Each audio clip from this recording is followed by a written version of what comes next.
बाबा साहब की 133वीं जयंती पर मुझे बताते हुए बड़ा खेद और बड़ा दुख हो रहा है कि बाबा साहब जिन चीज़ों के लिए लड़े, आज भी देश में आज़ादी के इतने साल बाद भी हमें वो चीज़ दिखाई दे रही है।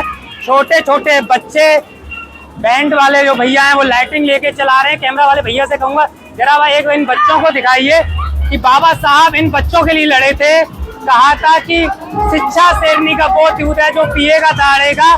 ये नरेश बैंड मैनपुरी वाले भैया बच्चों को पढ़ाई लिखाई से दूर वंचित रखे, बच्चों को पढ़ाई से दूर वंचित रख के काम करवाया जा रहा है।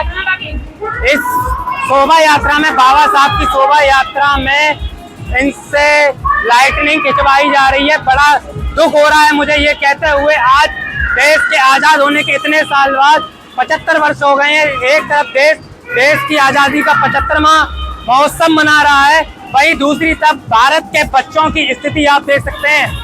बेटा कौन से क्लास में पढ़ते हो?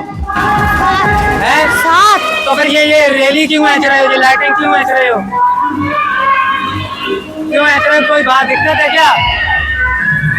जबरदस्ती काम करवाते हैं क्या ये नरेश बैंड वाले? हाँ बोल ना।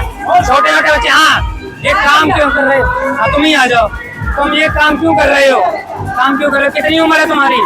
हमारी 13 साल। 13 साल। 6 से 14 वर्ष के बच्चों को निःशुल्क शिक्षा देने का अधिकार है। देख सकते हैं वही संविधान हमारा, जो संविधान बाबा साहब ने बनाया है, उस संविधान की देश में किस तरह से धज्जियां उड़ाई जा रही हैं। वही बाबा साहब कहते हैं 6 से 14 वर्ष के बच्चों को निःशुल्क शिक्षा मिलनी चाहिए। वही देश का बच्चा ये काम करते हुए नजर आ रहा है। आप लोग क्या सोचते हैं? इस वीडियो को शेयर करिए और कमेंट बॉक्स में अपनी राय दीजिए। क्या इस देश में ऐसा होना चाहिए? बाबा साहब के इस देश में छोटे छोटे बच्चों से काम करवाना चाहिए? क्या देश की एजुकेशन पॉलिसी बेकार है या देश का मैनेजमेंट बेकार है? कहीं ना कहीं प्रश्न चिन्ह खड़े कर रहा है देश की प्रशासनिक व्यवस्था के ऊपर। मैं कहना चाहूंगा अपने शहर के डीएम साहब से, ऐसे जो बैंड वाले हैं जो इस तरह की प्रक्रिया करते शोभा यात्रा के दौरान छोटे छोटे बच्चों से जो काम करवाते हैं, इनके खिलाफ उचित कार्रवाई होनी चाहिए और इनके ऊपर आर्थिक दंड भी लगाना चाहिए, जिससे कि वो अगली बार इस तरह की गलती ना करे। क्योंकि मुझे तो यही नजर आ रहा है कि बाबा साहब ने जिस संविधान को बनाया उसकी कहीं ना कहीं धज्जियां उड़ाई जा रही हैं।